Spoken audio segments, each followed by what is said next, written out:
You won't believe what's brewing in the Falcons' nest right now, and I mean that literally, because what's happening this offseason could mark one of the most strategic defensive shifts in recent Atlanta history. It's not just about trading players or changing formations. It's about rekindling buried potential, injecting speed into the schemes, and experimenting with flexibility in ways the Falcons haven't dared to do in years. But first, be sure to hit that like button and follow along as I tell you all about it. And it all starts with a name many fans may have already started to write off: Zach Harrison. Let's rewind. Harrison was drafted out of Ohio State, a third-round pick with expectations just shy of star level but definitely in breakout territory. His rookie season in 2023? Solid, promising, even. But then 2024 came with an abrupt change. Under Jimmy Lake's guidance, Harrison was asked to gain 10 to 15 pounds and move inside, essentially transforming himself from a defensive end into something closer to a defensive tackle.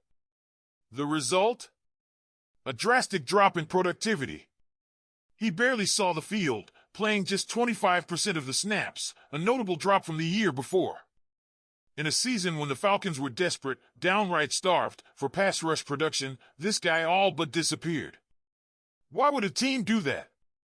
Why would you take a young, developing edge player and move him inside, away from his strengths?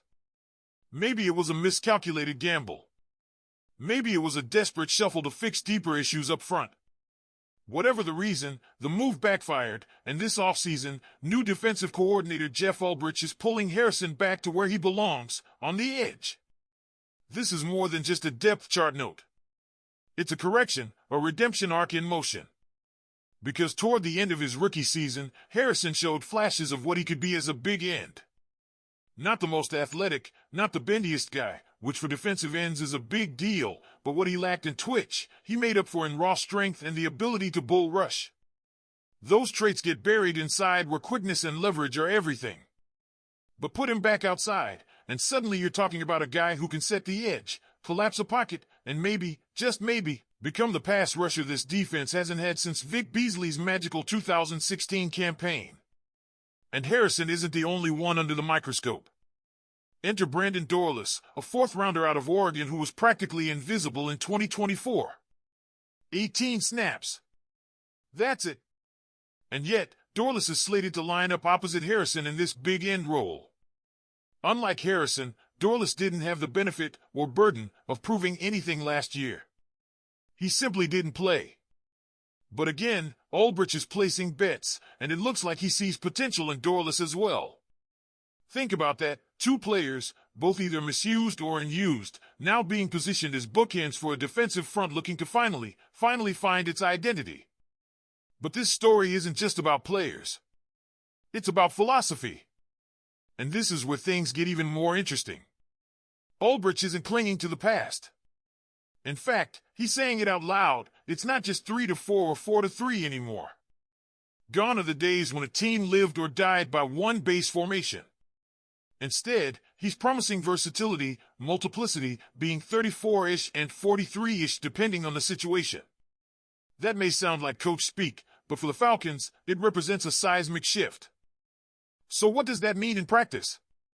Think Morgan Fox, David Onyemata, and rookie Rook Orhorhoro anchoring a 3-4 front, with Leonard Floyd and someone like Jalen Walker coming off the edge. Walker, by the way, may be one of the most under-the-radar additions with real upside, especially when you consider the emphasis Atlanta placed on speed in their offseason acquisitions. Dorlus. James Pierce Jr. from Tennessee. Divine Deablo. All fast. All agile. All fitting a mold that screams adaptable. In a 4-3 alignment, the picture shifts. Leonard Floyd moves down to play end, alongside James Pierce Jr., while Onyemata and Rook hold the middle. This is where that versatility Ulbrich talked about really becomes a weapon. Guys like Walker and Caden Ellis can be moved around like chess pieces. Walker could blitz from inside, Ellis could play spy, and Pierce could be that explosive edge guy with his hand in the dirt, just like he did in college. That's the kind of defensive flexibility that Atlanta hasn't had in a long time. It's creative. It's modern. And it's fast. And what's the common denominator tying all of this together? Not just scheme. Not just new faces. But speed. The Falcons clearly made it a priority this offseason. Whether it's Walker flying sideline to sideline, Pierce bending the edge, or Diblo bringing the heat from different levels, speed is no longer a luxury. It's a requirement. It's what enables you to hide your intentions pre-snap, to disguise coverages, to collapse space on quick throws. And more importantly, it's what lets a defense survive in today's NFL, where offenses are throwing everything at you: motion, spread sets, gadget plays, quick reads. It's a blueprint. It's a gamble. It's the start of something different. And maybe, just maybe, it's the start of a new era for Atlanta's defense. So, Falcons fans, I'm turning this to you now. Do you believe Zach Harrison and Brandon Dorlus can anchor the edge and revive this pass rush? Do you buy into Ulbrich's flexible scheme, or do you think the team is taking too many risks? Drop your thoughts in the comments. And if you're still here, it means you're feeling it, the same sense of anticipation that's buzzing through Flowery Branch right now. Because let's be honest, Falcons fans have been waiting, year after year, for that defense to arrive. Not just a good unit. Not just one that shows flashes. But a defense with identity. With attitude. One that strikes fear, forces turnovers, gets off the field on third down, and gives the offense short fields to work with. And now, the pieces are starting to come together. Let's circle back to some of the individuals who could define this transformation. Leonard Floyd. He's the most likely candidate to break the 10-sack barrier that's haunted the Falcons since Vic Beasley's league-leading season in 2016. Floyd's no stranger to putting up numbers. He's been productive in Los Angeles. He's versatile enough to move around formations, and he brings something the Falcons desperately need: credibility. He knows how to get to the quarterback. And pairing him with younger, fresher legs like James Pierce Jr., that could be lethal. But what's truly exciting isn't just Floyd getting 10 sacks. It's that for the first time in a long time, the path to 10 sacks makes sense. In 2024, there was hope without structure. In 2025, there's a plan. And then there's Rooker Hororo. Remember this name. He might be the steal of the draft if the coaching staff uses him right. He's explosive. He's twitchy. And if you line him up next to Onyemata and allow those edge rushers to contain, Rook's got the tools to slice through gaps and disrupt plays before they ever develop. It's a quiet role, but it's how you win downs on first and second and set up those money-down situations where guys like Floyd, Walker, or Harrison can feast. The whole defense is built around flexibility now. If the offense spreads you out with 4 receivers, Atlanta has the speed to adjust. If they line up heavy, Ulbrich can shift the front, bring in Harrison or Fox, and match muscle with muscle.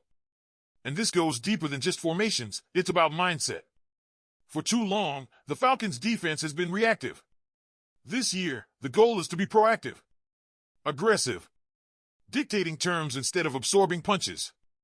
But don't think for a second that Ulbrich isn't feeling the pressure.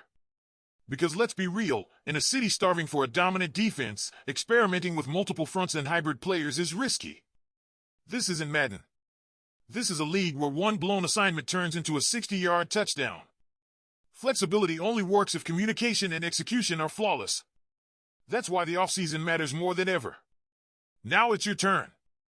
Do you believe the Falcons finally got it right? Is this the year the defense becomes the unit we've all been waiting for? Drop a comment below. Don't forget to click the like button and subscribe to the channel. Go Falcons!